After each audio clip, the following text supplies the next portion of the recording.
Muito bem, meus irmãos, olá inscritos, graça e paz. Nós estamos aqui começando mais um episódio aqui da nossa série de exposições no Evangelho segundo escreveu Marcos.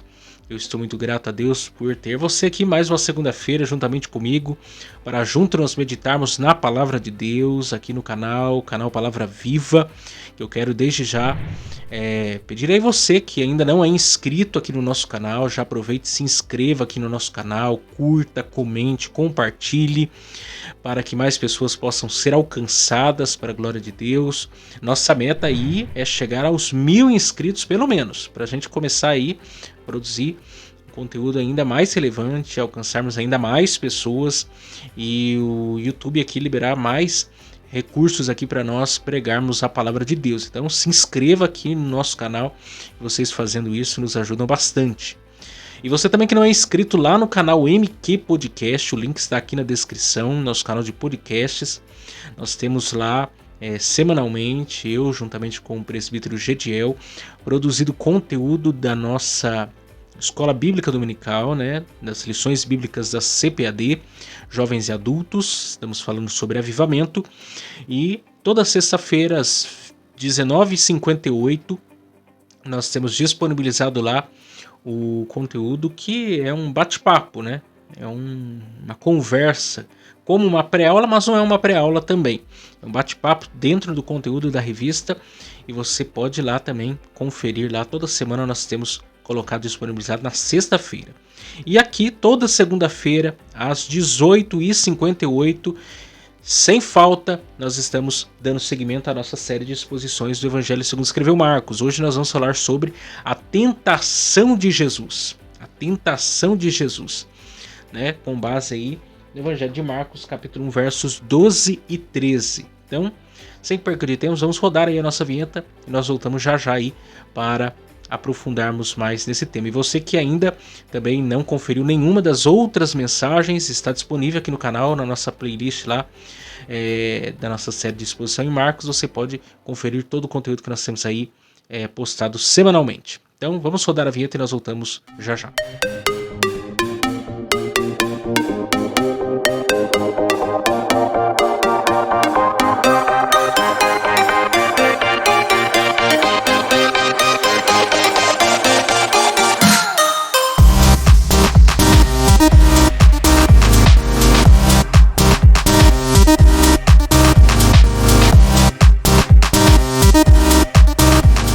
Então vamos partir para a exposição da Palavra de Deus. Eu quero meditar com vocês aí no Evangelho segundo escreveu João Marcos, né, primo de Barnabé. No capítulo de número 1, nós vamos ler aí os versos 12 e 13. Evangelho de Marcos, capítulo 1, versos de número 12 e 13, tratando hoje sobre a tentação de Jesus. O texto diz assim: E logo o Espírito o impeliu para o deserto. E ali esteve no deserto 40 dias, tentado por Satanás, e vivia entre as feras, e os anjos o serviam. Texto bastante clássico dos evangelhos, né?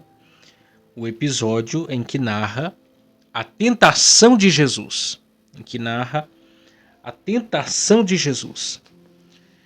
E falar desse tema, né?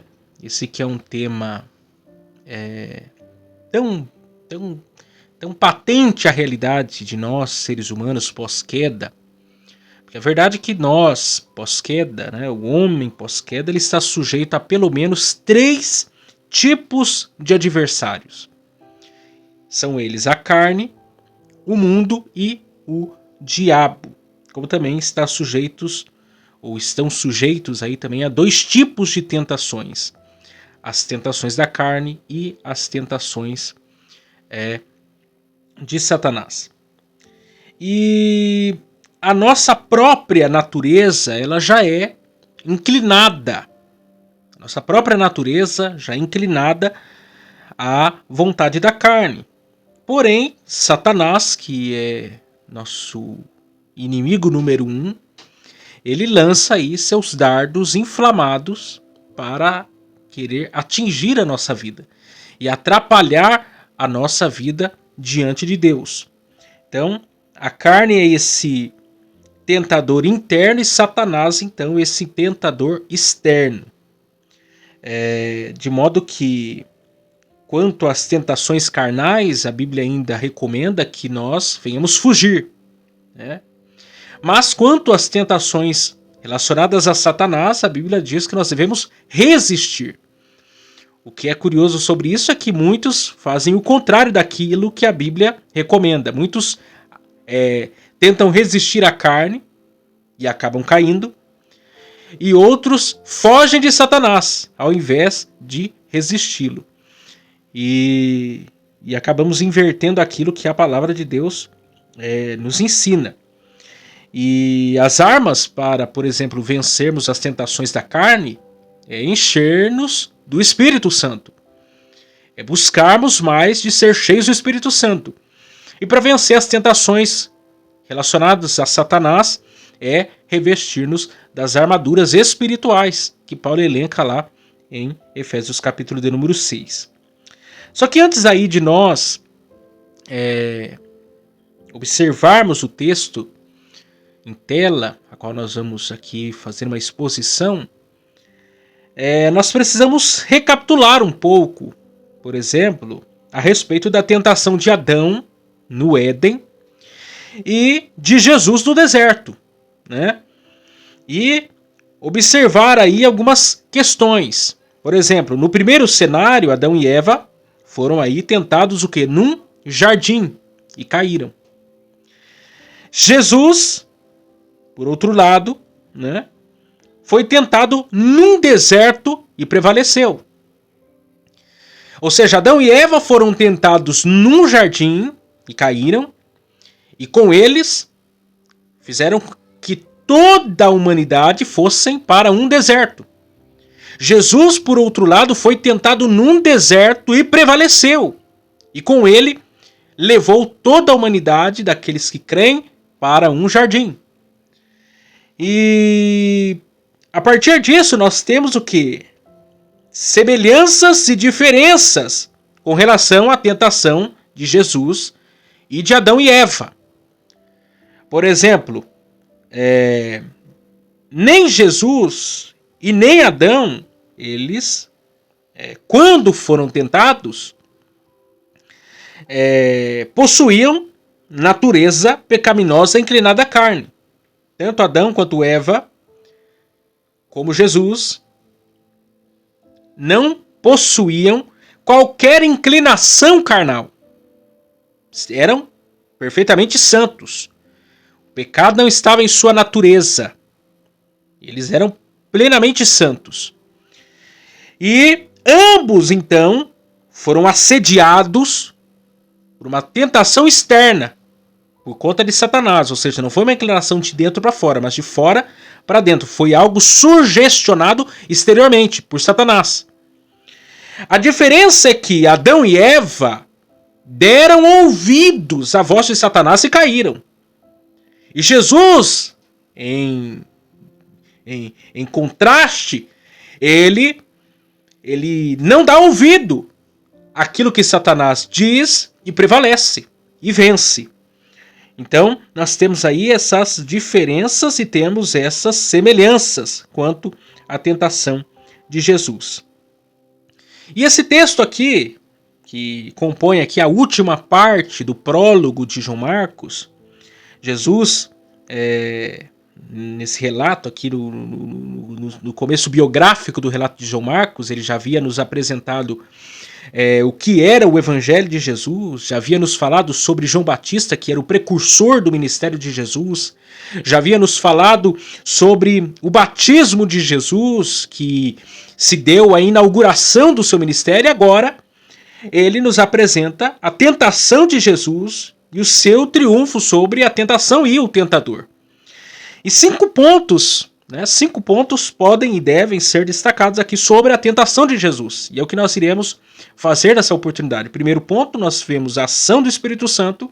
Segundo, nós veremos o ambiente hostil da tentação. Terceiro, a tentação e o tentador, ou o tentador e a tentação.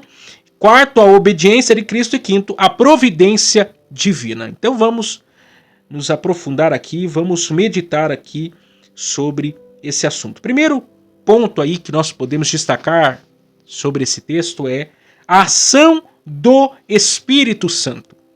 Marcos capítulo 1, verso 12 diz: e logo o Espírito impeliu para o deserto. Então, no episódio anterior, João Marcos havia nos falado sobre o batismo de Jesus.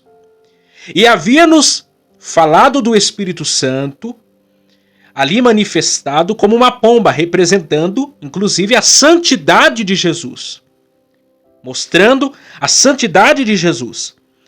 Mas nesse episódio aqui, o Espírito Santo reaparece, mas reaparece aqui como o agente que vai conduzir, ou que conduziu os primeiros passos de Jesus pós o seu batismo, ou o que configura o início do seu ministério.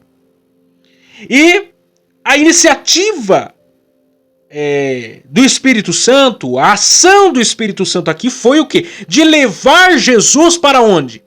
Para o deserto. Para o quê? Ser tentado pelo diabo.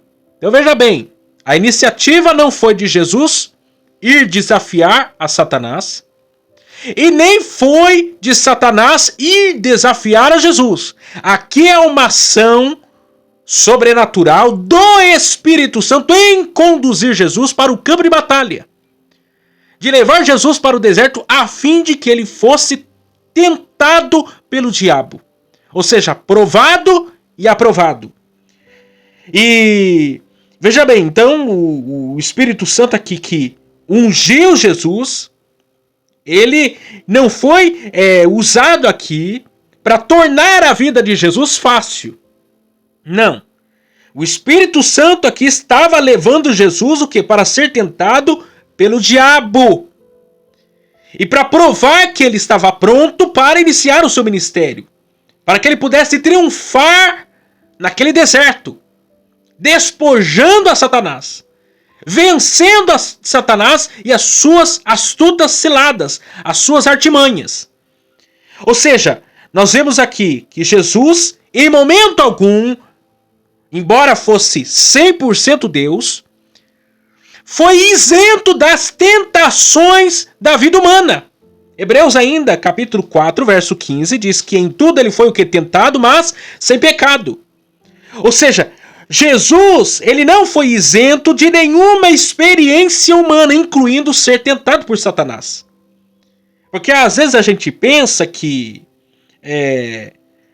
o Espírito Santo de Deus só deve levar o crente para lugares bons. Mas a verdade e isso é uma verdade para a nossa vida, porque Romanos 8, verso de número 14, diz que todos os que são guiados pelo Espírito de Deus, eles são filhos de Deus. Ou seja, se eu e você somos conduzidos pelo Espírito Santo, e Ele é quem tem a soberania sobre a nossa vida, fique certo de que o Espírito Santo não vai levar, muitas das vezes em nossa vida, ele em muitos momentos não há de nos levar, por exemplo, a Disney, ou a um parque de diversões, ou num restaurante chique, ou numa viagem dos sonhos, ou em qualquer outro lugar. Não, muitas das vezes o Espírito Santo há de nos conduzir a um campo de batalha, ao deserto, para que nós venhamos ser tentados pelo diabo, para que nós venhamos ser provados pelo diabo, para que nós venhamos ser o quê? Provados e aprovados. Alguém pensa que as coisas difíceis ou os cenários difíceis que nos advêm são fruto, em primeiro lugar, de nossas próprias ações ou por ação demoníaca, mas aqui não. Quem está como agente de levar Jesus ao deserto não é o diabo e nem foi as ações de Jesus, mas o próprio Espírito Santo. Assim é na minha vida e na sua vida. É o Espírito Santo que tem a soberania sobre a nossa história. E em muitos momentos ele vai nos levar para o deserto, para que nós venhamos ser provados e aprovados. Então nós temos aqui a ação do Espírito Santo. Segundo, o ambiente hostil da tentação. Então veja bem, o Espírito Santo conduziu Jesus o quê? Ao deserto. Ao deserto. E ali o quê? Foram 40 dias e 40 noites de intensas provações. Jesus estava o quê? Sozinho, com fome, sujeito aos ataques das feras do deserto. O cenário da tentação era hostil, perigoso. O campo de batalha era físico, era espiritual. E ali Jesus estava em um cenário de guerra. Em um ambiente geográfico e condições físicas privativas e aos ataques espirituais, sujeito aos ataques espirituais do seu adversário, o próprio Satanás. Então, 5 considerações aqui devem ser feitas. Primeiro, o deserto. O deserto.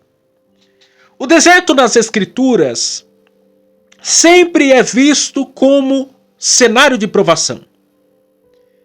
E existem 2 tipos de desertos nas Escrituras, ou de conceitos, ou de conceito de deserto nas Escrituras. Primeiro é o deserto que Deus nos coloca. Segundo é o deserto que nós nos colocamos. O deserto que Deus nos coloca é a providência divina, quem rege a nossa vida. Mas o deserto que nós nos colocamos é a disciplina divina que rege a nossa vida. O exemplo disso está lá, por exemplo, em Números capítulo 13. Quando o povo, que havia sido colocado por Deus no deserto para conduzi-los a Canaã, ia tomar posse daquela terra, na metade do caminho, por incredulidade, por falta de fé, se colocam no deserto. E Deus então dá a sentença, vocês vão ficar 40 anos nesse deserto. Até que toda a geração que saiu do Egito morra aqui. Por quê? Porque vocês, por incredulidade, não quiseram tomar posse da terra prometida. Eles estavam diante da terra prometida, mas agiram por incredulidade. Somente Josué e Caleb creram de que aquele era o momento certo de tomar posse da terra prometida. Mas o povo se apequenou, se afrouxou diante das adversidades. E por causa disso, Deus trouxe o quê? Disciplina. Então existe o deserto que Deus nos coloca e existe o deserto que nós nos colocamos. E a verdade é que há um propósito de Deus ao colocar o crente no deserto. O deserto é uma escola. O deserto é a escola que Deus nos matricula. E lá em Deuteronômio capítulo 8, verso 2, nós podemos observar 4 propósitos pelos quais Deus nos coloca no deserto. Primeiro, para te humilhar. Segundo, para te tentar. Terceiro, para saber o que estava no teu coração. Quarto, se guardaria seus mandamentos ou não. O propósito de Deus nos colocar no deserto é nos conhecer. É o próprio Oséias, o profeta Oséias, que diz: eu te conheci no deserto. Deus nos coloca no deserto para nos conhecer. É no deserto que nós somos o quê? Conhecidos por Deus. Deus passa a nos conhecer no deserto. E Jesus foi colocado no deserto. Para quê? Para que ele pudesse ser provado. Para que o caráter dele fosse revelado.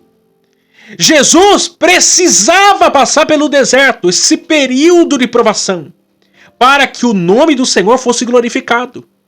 Para que ele pudesse prevalecer no deserto. Assim é na minha vida e na sua vida. Deus não nos coloca no deserto para nos fazer sucumbir, mas Deus está o quê? Provando a mim e provando a você. Ele está buscando conhecer a mim e conhecer a você. Você quer conhecer uma pessoa? Coloque ela num deserto. É as crises que revelam quem de fato nós somos. O que está no nosso coração.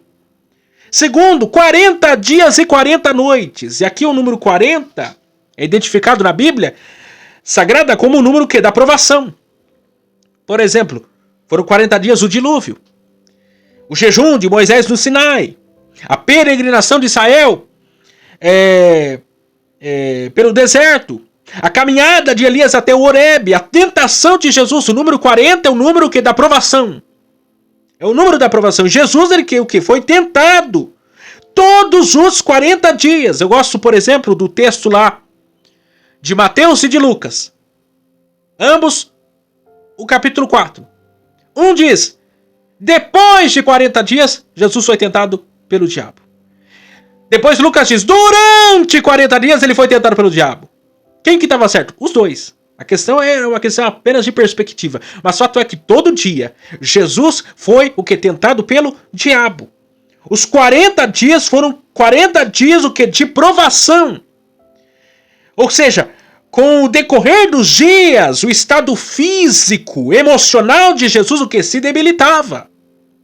O que significava que os ataques de Satanás ficavam o que? Mais intensos. Cada vez mais o que?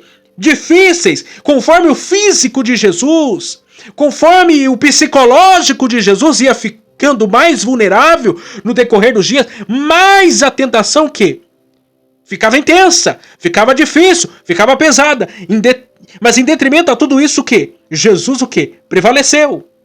Jesus o que? Venceu. Todos os dias, veja bem, o crente em Cristo, ele é o que? Tentado. Todo dia, eu e você somos tentados. É o próprio apóstolo Pedro que diz que Satanás o que? Ele fica espreitando. Ele fica a nos espreitar. Ele fica a nos rodear. O que? Como se nós fôssemos aqui uma presa prestes a ser devorada. É o leão que ruge, procurando a quem possa o que? Devorar. O segredo para se viver livre das astutas ciladas do diabo é o quê? Vigiar. Resistir. Com valentia o quê? Para que ele venha bater em retirada. É o texto de Tiago. Resistir, pois, ao diabo e ele o quê? Fugirá de vós. Sujeitai-vos, pois, a Deus. Resistir ao diabo e ele fugirá de vós. Como que a gente vence o inimigo dia após dia? Sujeitando-nos a Deus. Resistindo ao diabo, não dando lugar ao diabo. Como é que nós vencemos o inimigo? Fazendo aquilo que está em Mateus, capítulo de número 26, verso de número 41. Vigiai e orai, para que não entreis em tentação. O espírito na verdade está pronto, mas a carne é fraca. Veja bem que vigiar vem antes de orar. Se você ora, mas não vigia, não adiantou. É vigiai primeiro e orai, para que não entreis em tentação. Tem gente que ora, mas não vigia. Tem gente que vigia, mas não ora. As duas coisas andam de mãos dadas. Para que nós venhamos vencer as tentações que dia a dia vêm nos assediar, dia a dia vêm nos atacar, nós precisamos vigiar e orar. Terceira, a solidão. Jesus o quê? Ficou o quê? Sozinho no deserto. Sozinho. Nesses 40 dias, Jesus estava o quê? Sozinho. Lá não tinha ninguém para julgar, para acusar, para repreender. Não tinha ninguém para dar uma palavra amiga, um abraço consolador. Não. Jesus estava o quê? Sozinho. E o dia da tentação só se ouve a voz de quê? Dos ventos uivantes. Jesus ficou o quê? Sozinho. Mas não deixou de ser o quê? Quem era. A presença do Espírito Santo era com ele em meio a toda aquela tentação. E eu vou dizer algo muito sério. Ficar sozinho, para muitos crentes, pode ser uma armadilha de Satanás. A solidão para alguns torna-se um pretexto para o quê? Se pecar. Muitos dos pecados que assolam a vida cristã, ou a vida de muitos crentes, são os pecados ocultos. Porque são praticados longe dos olhos da esposa, do marido, dos filhos, do pastor, do chefe, da igreja, do presbitério. Mas a verdade é que não estão longe dos olhos daquele que tem olhos como chama de fogo.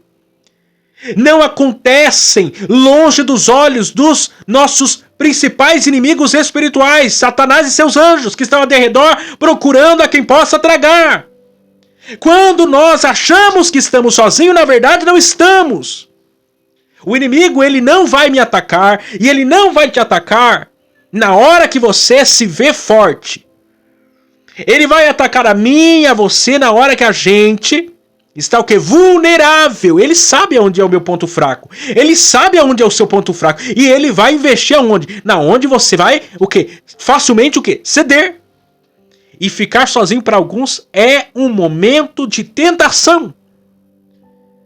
Jesus estava sozinho, não tinha ninguém, não tinha discípulo, Não tinha ninguém, mas Jesus o quê? Estava diante da presença do Espírito Santo.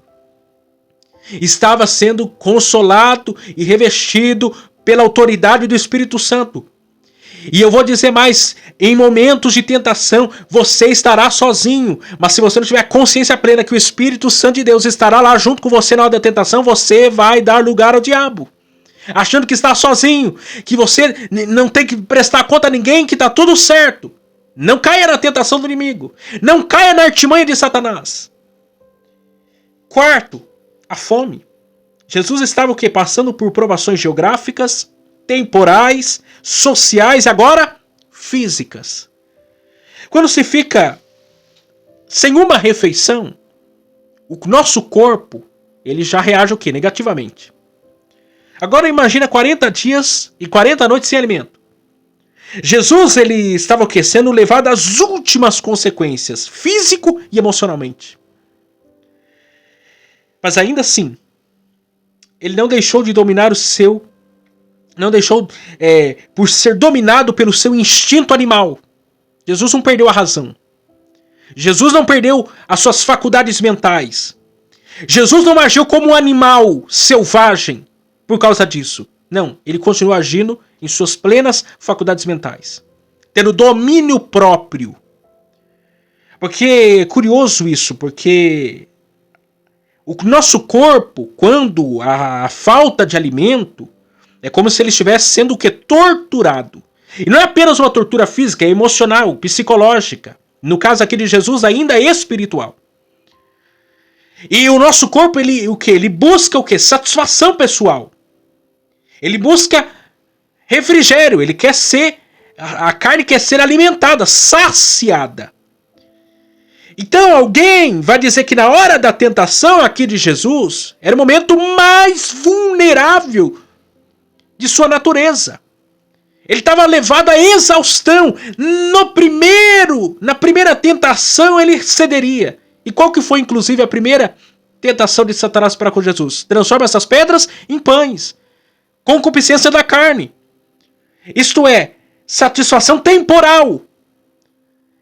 Só que tem gente que é tentado de barriga cheia, saciado com a carne alimentada e cede, cai as tentações. Jesus estava vivendo seus momentos de tortura, levado à exaustão, e nem por isso ele perdeu as faculdades mentais, nem por isso ele negociou as coisas por um prato de lentilha, por qualquer assédio de Satanás.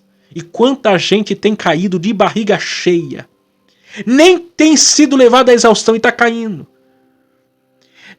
Tá tudo perfeito e vem a tentação e mesmo assim cai. Tem casamento bom, mas aceita as tentações de Satanás. Tem ministério bom, mas aceita os convites de Satanás. Prostitui assim o ministério. Tem gente que tem emprego bom, mas aceita a propina, aceita a corrupção e cai.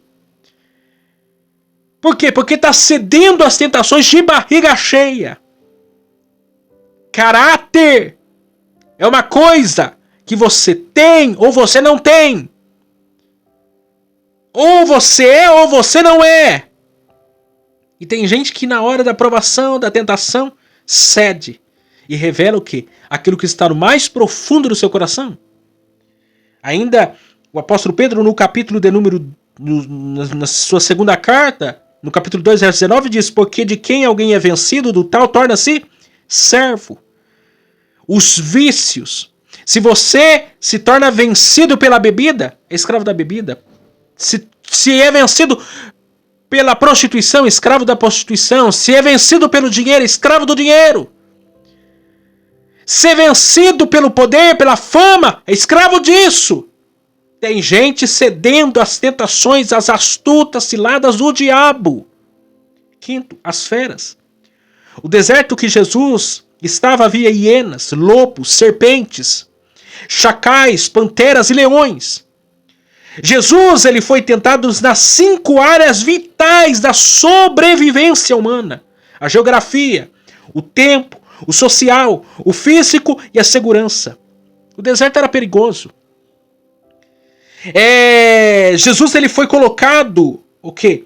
Aos ataques das feras do deserto, colocado em uma zona de insegurança que causa medo e terror. No entanto, ele o quê? Não recuou, não desistiu, não se viu pequeno diante as circunstâncias e prevaleceu a todas elas. Jesus venceu a Satanás no deserto. É interessante isso porque em momentos como esse, de perda daquilo que nós consideramos como vital para a sobrevivência humana, muita gente deixa-se cair. Ou muita gente entende isso como... Isso torna-se uma casca de banana. E a pessoa escorrega e cai. Lembra de Jó? Satanás, debaixo da autoridade de Deus, que Satanás não é um Deus. Satanás é uma criatura. É um cão na coleira de Deus. Ele vai só até onde Deus permite ele ir. Deus permite que toque na família de Jó, nas finanças, na sua saúde, nos seus relacionamentos. E mesmo depois de Jó ter perdido tudo, ele levanta as mãos para os céus e diz: Deus deu, Deus tomou, bendito seja o nome do Senhor. Tem gente que é tentado, está numa zona de tentação, e se perder um carro, se perder um emprego, se perder um filho, se perder um marido, se acontecer alguma tragédia, a pessoa quer negar a fé, a pessoa quer desistir, a pessoa quer abandonar tudo. E muitas dessas situações podem ser o próprio Espírito Santo nos conduzindo para um campo de batalha, para sermos tentados pelo diabo, para ver se nós vamos, no momento da adversidade, negar ao nosso Deus. Nós precisamos o quê? Como Jesus, prevalecer. Prevalecer. Terceiro ponto, o tentador e a tentação. Jesus foi levado ao deserto para ser tentado pelo diabo. Satanás, como eu já disse, não é um Deus, é um anjo caído. É uma criatura. Satanás não tem poderes ilimitados, somente Deus pode ser chamado de todo-poderoso. Satanás, ele é maligno, ele é perverso, ele é assassino, ele é ladrão, ele é mentiroso, ele é a antiga serpente, o dragão, ele é o leão destruidor, ele é o Deus desse século, ele é o príncipe da potestades do ar. Satanás não está brincando de ser Satanás. O diabo não está brincando de ser o nosso adversário, ele veio para roubar, matar e destruir. Enquanto tem gente brincando de ser crente, Satanás não está brincando de ser Satanás. Nós não podemos subestimar e nem superestimar o nosso inimigo. Tem que haver equilíbrio aí. Há aqueles que subestimam Satanás como seu adversário. E aí caem numa tentação de Satanás, de achar que ele está brincando de ser Satanás. Não, ele não está. Segundo, outros superestimam a Satanás. Tudo é o diabo. E também é uma artimanha de Satanás. Satanás quer glória, quer visibilidade. Ele quer que falem dele, seja bem ou mal, mas querem que falem dele. E nós não podemos cair nessa artimanha de Satanás. Mas Satanás, ele tentou Jesus em 3 áreas. Primeiro, concupiscência da carne. Observe comigo aí Lucas capítulo 4, verso de número 3. E disse-lhe o diabo: se tu és o filho de Deus, diz essas pedras que se transformem em pão. Veja bem, Jesus estava com fome. E Satanás, ele ofereceu os prazeres carnais temporais em detrimento das glórias espirituais, o que? Eternas. E os prazeres carnais escravizam os homens. Mas Jesus, ele não trocou o pão símbolo, pão da terra, pelo verdadeiro pão. O pão do céu, a palavra de Deus. De modo que ele diz, nem só de pão viverá o homem, mas de toda a palavra que sai da boca de Deus. Jesus não negociou os prazeres temporais pelos prazeres eternos. Concupiscência da carne. E quantas vezes Satanás nos apresenta os prazeres carnais, temporais, em detrimento às glórias eternas. Tem gente caindo nas tentações de Satanás até os dias de hoje. Satanás apresenta algo que dá prazer temporário com prazo de validade. E as pessoas estão abraçando e caindo. Jesus resistiu a Satanás. Jesus disse não a Satanás. E disse, não, eu não troco o pão da terra pelo pão do céu. Eu não troco as glórias da terra pela glória que eu hei de ter do Pai. E nós não podemos fazer de maneira diferente. Temos que copiar e imitar os passos de Jesus. Segundo, concupiscências dos olhos. Lucas 4, versos 5 a 7. E o diabo levantou a um alto monte, mostrou-lhe num momento de tempo todos os reinos do mundo. E disse-lhe o diabo, dar-te-ei a ti todo este poder e a sua glória, porque a mim me foi entregue, dou a quem quero. Portanto, se tu me adorares, tudo será teu. Veja bem, Jesus, ele repreendeu a Satanás e expulsou para longe de si. Satanás, ele é um camarada, ele é um ser arrogante. Porque veja bem, Satanás, ele arroga para si autoridade e poder que não possui. Satanás, ele faz promessas que nunca irá cumprir. Satanás, ele continua querendo para si glória e honra que só pertencem a Deus. Veja bem, Satanás tem alguma coisa? Porque o texto diz, olha, eu vou te dar todos os reinos do mundo. Satanás tem alguma coisa? Nem a chave da casa dele tem. Ele ainda diz, olha, dar-te-ei poder e glória. Ele está falando com aquele que é o próprio Deus encarnado. Aquele que todo louvor e adoração lhe pertence. O primeiro mandamento é esse. Só existe um Deus vivo e verdadeiro, digno de todo louvor e adoração, e que não podemos nos curvar de nenhum outro. E Satanás está querendo o quê? Oferecer glória, honra, poder àquele que só ele tem glória, poder e honra. Satanás não tem nada que quer oferecer, ele faz promessas vazias. Olha, se você fizer e prostrar me adorar, eu vou te dar tudo isso aí. Ele não tem nada. Ele nem tem chave da casa, ele não tem autoridade, ele não tem poder, ele tem ordem, tem prestígio, tem nada. Mas ele faz promessas vazias. E pior que tem gente que até os dias de hoje cai nas concupiscências dos olhos. Cai nas falácias de Satanás. Dizem alguns aí que fizeram pacto com o diabo. Caíram no maior golpe de todos os tempos. Golpe esse que ele vem aplicando a muitos desde a fundação do mundo. Satanás não tem nada para oferecer. Satanás, ele dá e tira. Por quê? Porque ele quer destruir o homem. Ele quer escravizar o homem. Ele quer dominar o homem. Ele quer envergonhar o homem. Somente um tem o poder de salvar, libertar, transformar da nova vida. E que se enche de uma compaixão para com o homem. Esse é Jesus. Esse é o nosso Deus e Pai. Mas Satanás não. Ele oferece um mundo perfeito. Mas na verdade ele está querendo nossa própria destruição. Concupiscência dos olhos. Terceira, soberba da vida. Lucas 4, 9 a 11. Levou também a Jerusalém. E pô-lo sobre o pináculo do templo. E disse, se tu és o Filho de Deus, lança-te daqui abaixo.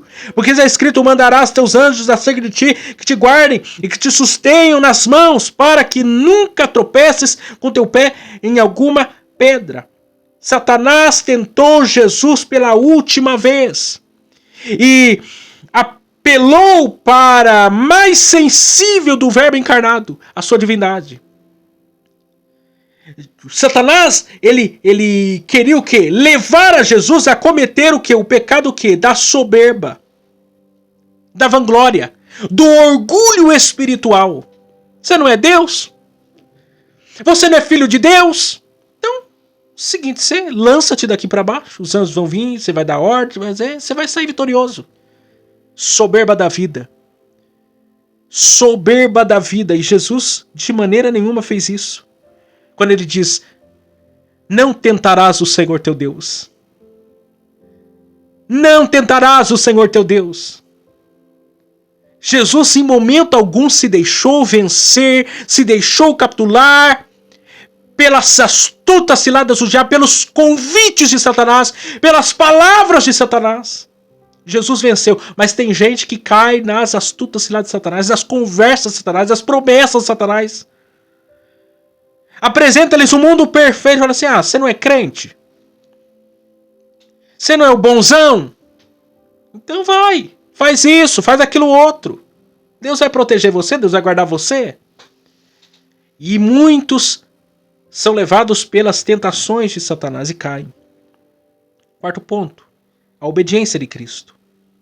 O propósito da tentação de Jesus não era para ver se ele estava pronto para dar início ao seu ministério, mas para provar que ele já estava pronto. Jesus era 100% homem e venceu ao pecado e ao diabo. Jesus não se deixou vencer. Ele se tornou vencedor diante de toda e qualquer circunstância, toda e qualquer tentação. Mas como que isso, ou quais foram as armas que Jesus usou para vencer tudo isso? Armas essas que estão disponíveis para nós ainda nos dias atuais. Primeiro, a oração. Jesus venceu as tentações de Satanás de joelhos dobrados. Jesus orava. Nós falamos isso aqui. Jesus orava. Jesus levantava de madrugada para orar. Leia os evangelhos, Mateus, Marcos, Lucas e João. E ache um texto que diz que Jesus orava em bando. Não, sempre ele estava se retirando para lugares secretos para orar. Jesus venceu as tentações do deserto por meio da oração. Ele tinha comunhão com o Pai. A despeito de ele ser 100% Deus, ele não deixou de ter comunhão com o Pai. Ele orava. E se Jesus orava, que dirá eu e você? Segundo, o jejum. Jesus orou e Jesus jejuou 40 dias. Porque o jejum ele é um auxiliador na vida de oração. O jejum é o quê? Fome de Deus. Quando comemos alimento físico, quando nós comemos, nós alimentamos o corpo físico. Quando nós jejuamos, nós alimentamos o nosso espírito. Nós alimentamos a nossa alma. Nós tonificamos as musculaturas da nossa vida espiritual. O jejum é fome de Deus, é comer o verdadeiro pão. O pão da terra é o pão símbolo, mas o jejum é nós nos alimentarmos do verdadeiro pão, o pão do céu. O jejum é importante. Jesus disse: a casta de demônios que só vai sair no jejum e na oração. Se eu e você não orarmos e não jejuarmos, não tem como vencer as artimanhas de Satanás. Não tem como vencer certas tentações. Não tem como vencer o diabo, o mundo, a carne. Tem que jejuar. Terceiro, a palavra de Deus. Jesus rebateu as tentações de Satanás mediante o quê? A palavra de Deus. Dizendo, está escrito. Está escrito, está escrito. Jesus usou a palavra de Deus como que resposta às astutas ciladas do diabo, contra as palavras do diabo. O problema é que hoje muitos já não conhecem a palavra de Deus. O problema é que hoje muitos já não conhecem a palavra de Deus e são que massa de manobra na mão do diabo. Estamos perdendo para Satanás na palavra. E é por isso que muitos estão cedendo à tentação. Lembra lá no Éden? Satanás distorceu a palavra. Satanás retirou a palavra. Satanás acrescentou a palavra. Ele distorceu a palavra quando ele disse: é verdade que vocês não podem comer de nenhuma árvore que está no jardim. Foi isso que Deus havia dito? Não. Deus disse, vocês não podem comer da árvore da ciência do conhecimento do bem e do mal. Veja bem, ele distorce a palavra. Depois, ele diz, olha, certamente não morrerás. Ele retira a palavra. O que Deus havia dito? Certamente morrerás. Se comer, certamente morrerás. A consequência para o pecado. Mas ele retira a palavra. Depois ele acrescenta a palavra. Não, se você comer, você vai ser igual a Deus. Em que texto, em que momento Deus disse algo semelhante? Em lugar nenhum. Ele acrescenta a palavra. Satanás, ele é o maior herege de todos os tempos. E não fique assustar, não fique surpreso. Ele não vai usar outro livro para enganar você. Ele vai usar a palavra de Deus. Ele vai usar a Bíblia Sagrada para enganar você. Não pense que ele vai usar outra coisa. Ele vai usar a palavra de Deus. Só que eu tenho uma coisa para lhe dizer. A palavra de Deus na boca do diabo é palavra do diabo. Porque ele não tem compromisso nenhum com a verdade. Ele distorce a verdade. Ele retira a verdade. Ele acrescenta a verdade.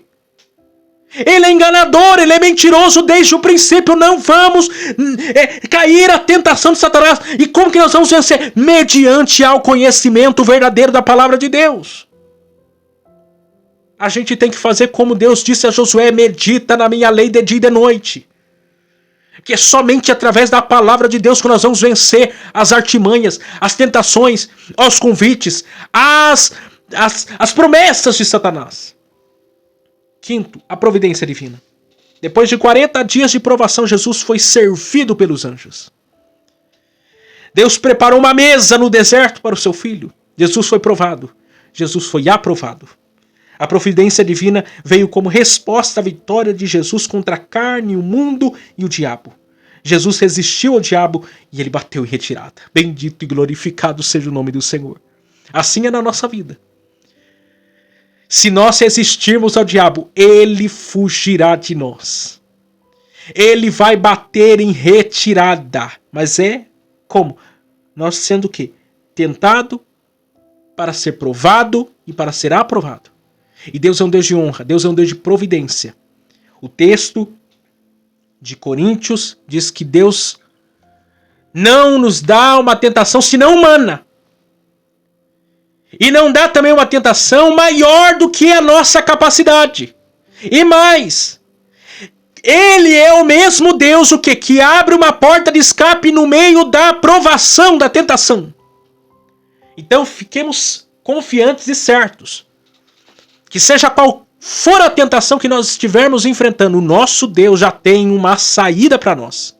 Como ele teve para o seu Filho Jesus, que mandou os anjos o servirem, honrando ele, por ter passado por tamanha tentação e prevalecido. A tentação de Jesus ensina muito para nós. Os grandes homens de Deus que Deus levantou passaram pelo deserto antes de iniciarem o seu ministério. Por quê? Porque o deserto é uma escola, é um estágio. E Deus nos prova para que nós possamos ser usados de maneira mais excelente nas suas mãos. Que Deus nos abençoe e nos dê graça. Semana que vem nós vamos dar seguimento aqui à nossa série de exposições do Evangelho de Marcos, aprendendo com o nosso Senhor Jesus Cristo. Que em tudo foi tentado, mas sem pecado. Que prevaleceu, que venceu. E se ele venceu, diz ele mesmo: eu venci o mundo, vós também vencereis. Nós temos o Espírito Santo, nós temos a palavra de Deus, nós temos acesso à presença do Pai. Então nós também podemos vencer as tentações, as astutas ciladas do diabo. Deus abençoe vocês e até semana que vem.